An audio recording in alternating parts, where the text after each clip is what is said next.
Hi, we are here at a house in Menlo Park where the drywallers have just finished hanging the drywall and they've started taping the seams, and just wanted to highlight a few things for you guys so when you're doing your own projects you kind of know what to look out for to make sure you're getting a good quality job. So first off, as you can see, you want to make sure that all around your walls and ceilings you've got a nice tight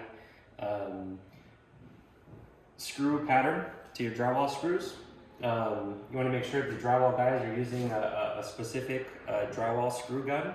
that countersinks the screw head slightly so that the surface of the screw is slightly below the surface of the drywall, so that later on when they go do all the texturing you don't have any funky little bubbles or things sticking up. Things to look out for is in your field screws, the screws should be, you'll see them anywhere from 12 to 16 inches apart, but they shouldn't be more than 16 inches apart. As you move up to the ceiling,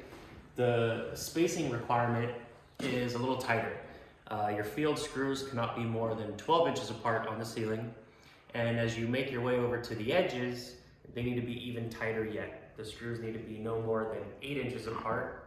on your edges, both on the ceiling and on the walls. Another good practice to do is, even before you insulate, is to go around and take pictures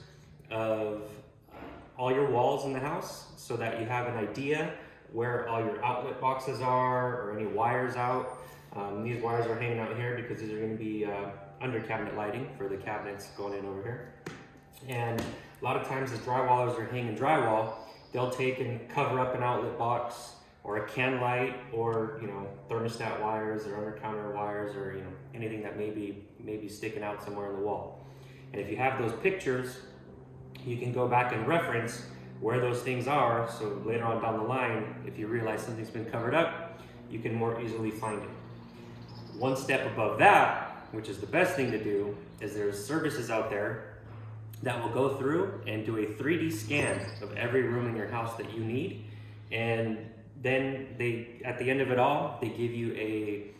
almost 3D floor plan of every room in your house that you could dimension, so that if something does get covered up, you can go back and almost dimension it on that plan and use that same dimension in real life, and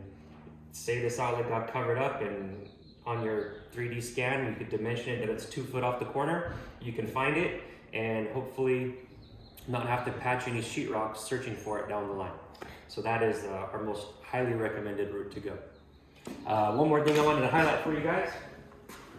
is, in today's day and age, they make us put so much metal strapping and bracketing into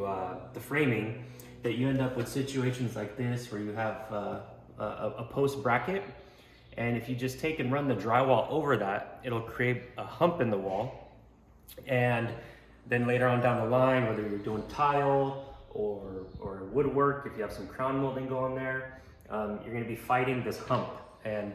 get bad results on the look and your finish down the line. So good thing to do is to make sure that when the guys are hanging drywall, they take and cut around those type of things, and then they could just float it as they're doing their taping and texturing after for your finish, and you'll end up with a much better and cleaner result.